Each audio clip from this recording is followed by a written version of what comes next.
자, 한국전력이 최근 들어 좋은 흐름을 나타내고 있습니다. 어제만 하더라도 한국전력의 거래량이 쏠리면서 급등한 바 있었는데, 그런데 우리가 알기로는 한국전력 진짜 답답한 기업이고, 야 이거 언제 회생하나 이러한 걱정이 정말 많았던 기업인데 갑자기 이렇게 회복한 이유가 뭔지 오늘은 여기에 관련된 내용을 한번 보도록 하겠습니다.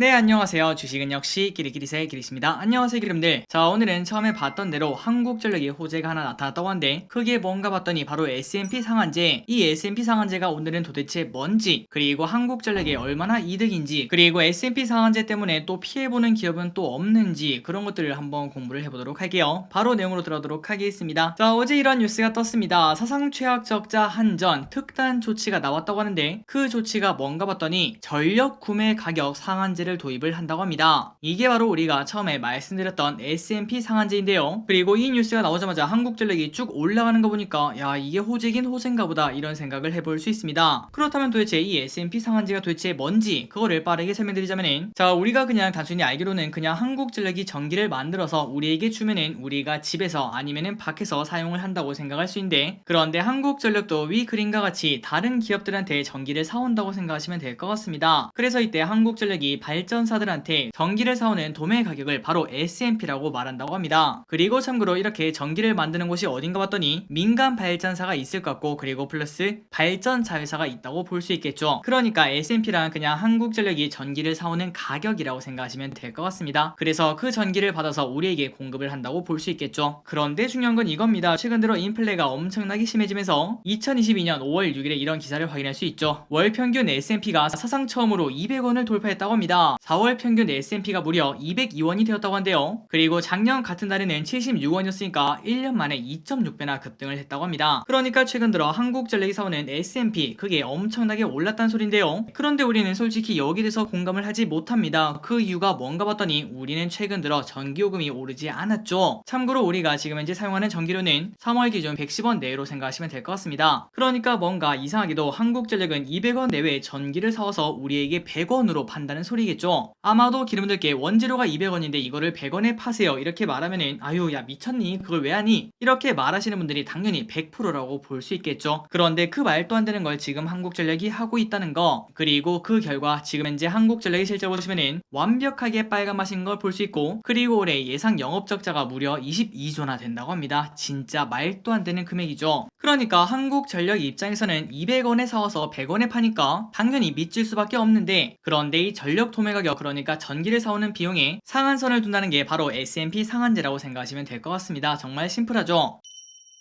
그리고 이는 위 기사에서 확인할 수 있다시피 7월부터 시행 예정이라고 합니다. 그렇다면 이 S&P 상한제를 사용하면 도대체 전력 도매 가격이 얼마나 싸지는가 그걸 봤을 때 뭔가 좀 복잡한 이런 얘기가 있습니다. 한번 쭉 읽어보자면 직전 3개월간의 S&P 평균이 과거 10년간 월별 S&P 평균값의 상위 10%에 해당할 경우에는 1개월간 한시적 적용을 한다고 합니다. 그리고 이때 상한 가격은 평시 수준인 10년 가중평균 S&P의 1.25배 수준으로 책정을 한다고 합니다. 그러니까 이를 바탕으로 생각을 해보자면 지금 현재 200원이 넘는다는 그 S&P가 130원에서 140원 여기까지 줄어드는 그러한 효과를 볼 수 있다는 거겠죠. 그러니 우리가 아까 봤다시피 200원에 사와서 100원에 팔면은 야 이건 진짜 답답하다 이런 생각을 해볼 수 있는데, 그런데 만약에 이게 시작한다면은 여전히 적자를 볼 수밖에 없겠지만 어쨌든 130원에서 140원에 사와서 100원 정도에 팔 수 있는 그러한 결과를 만들 수 있다고 합니다. 그러니까 여전히 아직까진 적자긴 하지만 그래도 그 적자 폭이 꽤나 줄어들 거라는 걸 생각을 해볼 수 있겠네요. 그런데 여기서 한 가지 질문을 해볼 수 있습니다. 한이길이 근데 그 발전사한테 전기를 사오는데 발전사가 전기를 팔 때 그 S&P 그 가격이 오른 거는 결국 인플레 때문이잖아. 걔네도 원재료 값이라는 게 있을 건데 만약에 그 원재료 값이 S&P보다 더 높으면 어떡해? 거기에 대한 대답은 원가가 만약에 S&P 상한가보다 높으면은 실제 연료비를 보상해주기로 했다고 합니다. 어쨌든 여기까지 오자면은 야 이거 한국전력에는 충분히 호재다 이렇게 말할 수 있을 것 같습니다. 그런데 우리가 이런 말을 할 수 있습니다. 발전사 입장에서는 돈 잘 벌고 있었는데 이번 발표로 발전사 특히 민간 발전사는 진짜 똥 밟았다고 생각을 해볼 수 있을 것 같은데 이렇게까지 해야 되는 이유가 뭐야? 그건 바로 우리가 처음에 봤다시피 지금 현재 한국전력의 실적이 정말 말이 아니기 때문입니다. 이 정도로 상황이 심각하다 보니까 한국전력 그리고 정부 입장에서는 어떻게든 대책을 마련해야 되는 그러한 상황이었다고 볼 수 있겠죠. 그런데 지금 우리가 딱 생각해보면은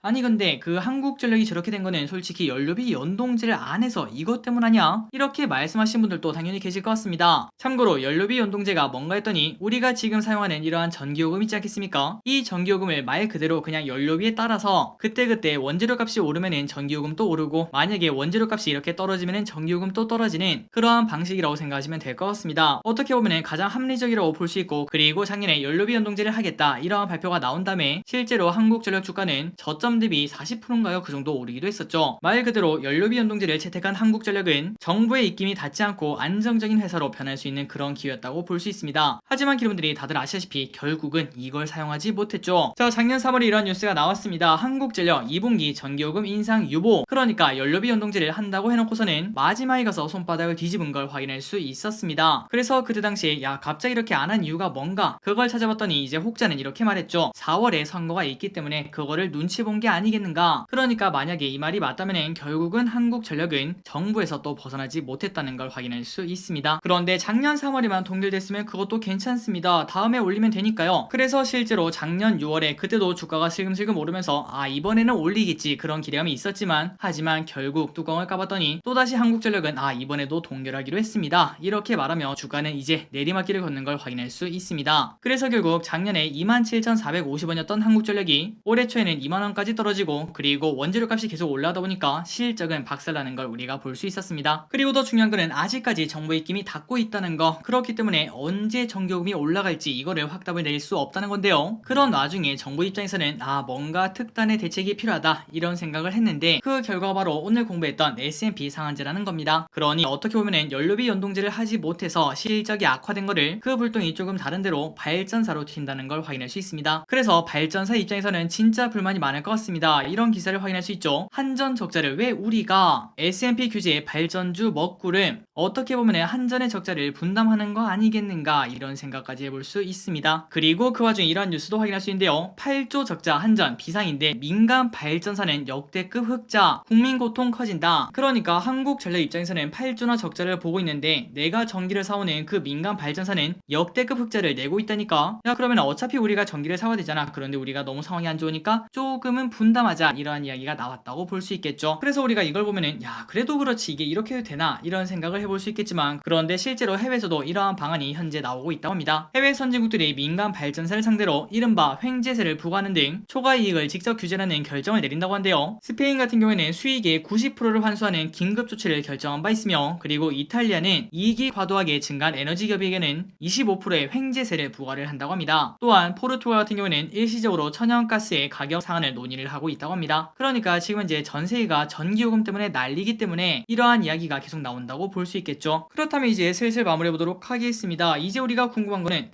오케이 야 한국전력이 완전 박살인 것도 알겠고, 그러다 보니까 방법을 찾은 것도 알겠어. 그런데 민간 발전사가 돈을 벌었다고 하는데 야 그래봐야 얼마나 벌었겠어. 바로 한번 확인을 해보도록 하겠습니다. 일단 이 실적은 민간 발전사 중 하나인 SGC 에너지라는 기업인데요. 자 실적을 보니까 말 그대로 미쳤습니다. 엄청난 성장을 하는 걸 확인할 수 있고, 그리고 올해는 작년보다 무려 2배나 성장하는 걸 체크할 수 있습니다. 그러니 말 그대로 역대급 실적 이 말이 나올 수밖에 없다는 거겠죠. 게다가 지금 퍼는 3.3배, 그리고 배당 수익률도 4.9배나 되기 때문에 야 이 정도면은 진짜 돈 잘 버는 기업이네 이런 말을 해볼 수 있을 것 같습니다. 그리고 이 기업을 제외하고도 주요 민간 발전사 7곳에 올해 1분기 영업이익 합계는 8,300억이나 나왔다고 하는데요. 그런데 이 영업이익 8,300억이 작년 한 해 영업이익보다 더 많다고 합니다. 그러니까 이번 1분기에 진짜 돈을 쓸어 담았다고 생각을 해볼 수 있는데, 여기에 정부와 한국전력의 불똥이 튀었다고 생각해 볼 수 있겠죠. 그래서 결국 오늘 우리가 공부했던 S&P 상한제 이게 시작을 한다고 하자 SGC 에너지가 진짜 폭락한 걸 우리가 확인할 수 있죠. 그러니 결국은 이러한 민간 발전사에 투자하신 분들은 조금은 답답한 상황이고, 아니 울분이 터지는 그러한 상황이라고 볼 수 있고, 그 반대로 한국전력에 투자하신 분들은 당연히 호재라고 해석을 하고 계실 것 같습니다. 그래서 이제 정리를 해보도록 하겠습니다. 지금까지 S&P 상한제에 대해서 한번 공부를 해봤습니다. 깔끔하게 이해가 되셨을 거라고 생각해요. 그런데 이 S&P 상한제가 진짜 필요한가, 그리고 옳은 정책인가, 여기에 대해서는 제가 어떻게 답변을 내릴 수 있는 건 아닌 것 같습니다. 그런데 중요한 거는 우리가 또 주식 투자에 접목을 해야 되지 않겠습니까? 그런데 이 S&P 상한제가 주가에는 확연히 차이 나는 걸 우리가 확인할 수 있었는데, 하지만 한국전력 입장에서도 그렇게 막 드라마틱한 느낌은 아니라고 합니다. 그냥 적자 폭이 조금 줄겠구나 이 정도로 볼 수 있고, 그 반대로 민간 발전사들도 사실상 이번 1분기처럼 S&P가 급등하는 그런 경우는 그렇게 많지 않기 때문에 실적에 엄청난 타격이 오지 않을 거라고 볼 수 있다고 합니다. 물론 이 부분은 시간이 지나봐야 조금 더 정확하게 볼 수 있겠죠. 그래서 여기까지 이렇게 정리를 해볼 수 있을 것 같고, 앞으로 이러한 대책을 포함해 더 좋은 대책이 더 많이 생기고 에너지 가격도 조금 더 하락해서 모두가 좀 행복해졌으면 좋겠습니다. 자, 오늘도 이렇게 같이 공부해서 진심으로 감사합니다. 내일은 더 재밌고 그 다음에 더 유익한 뉴스로 돌아오도록 할게요. 지금까지 기리셨습니다. 빠이요.